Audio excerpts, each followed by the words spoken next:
Kidderminster claims an original cycle maker.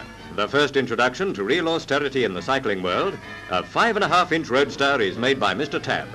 A blessing to those who live in prefabs, visitors no longer mistake the bike shed for the house. This bike eliminates the shed. It can be parked under the sink, and washed in it for that matter. We're quite serious about this, and so is Mr. Tabb, who in spite of a little difficulty in the distribution of a generous pair of feet, proves that the bike is both rideable and roadworthy.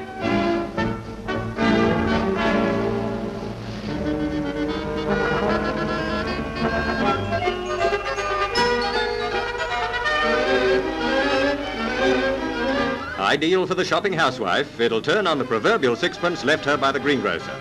For those with half a crown left over, Mr. Tabb has larger models. 65 and several times a grandfather, he doesn't forget the family man's need, a tandem.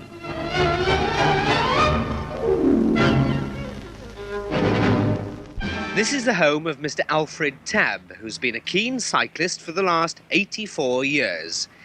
Mr. Tabb's so proud of this fact that he's even put a hand-painted notice outside his home.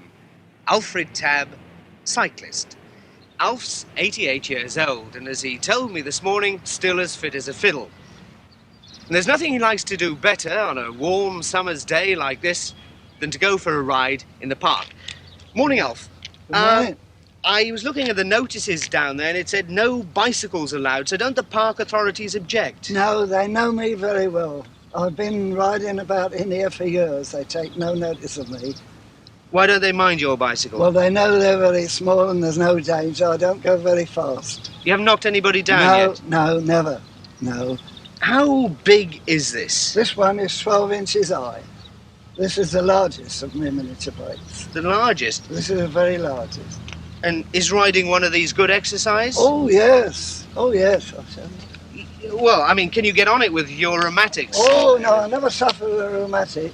No, I just simply like this. You just get all the handlebars like that.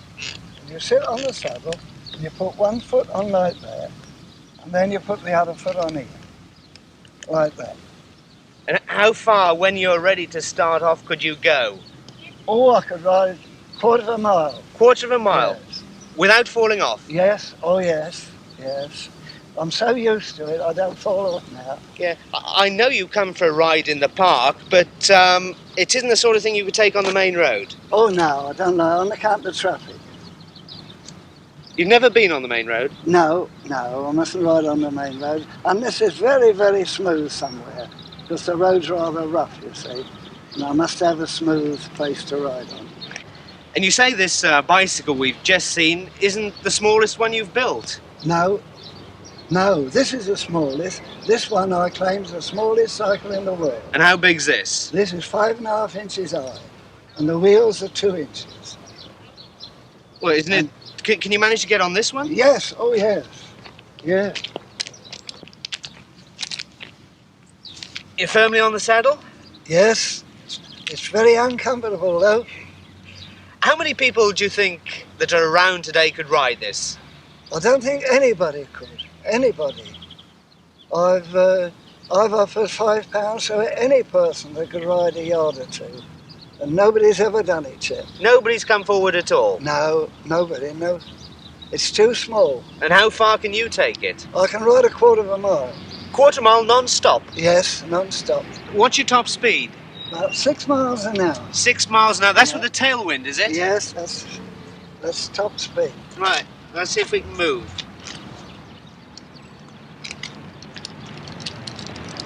What does your wife think about all this? Oh, You've hit a pothole. Come on, turn around. the wife thinks, she's always saying that I think more about my bicycles than what I do about her. So whenever I go in, she thinks I'm going to take my bikes. She gets fed up with me taking them everywhere I go. You don't take them on holiday? Yes, oh yes, we take them on holiday.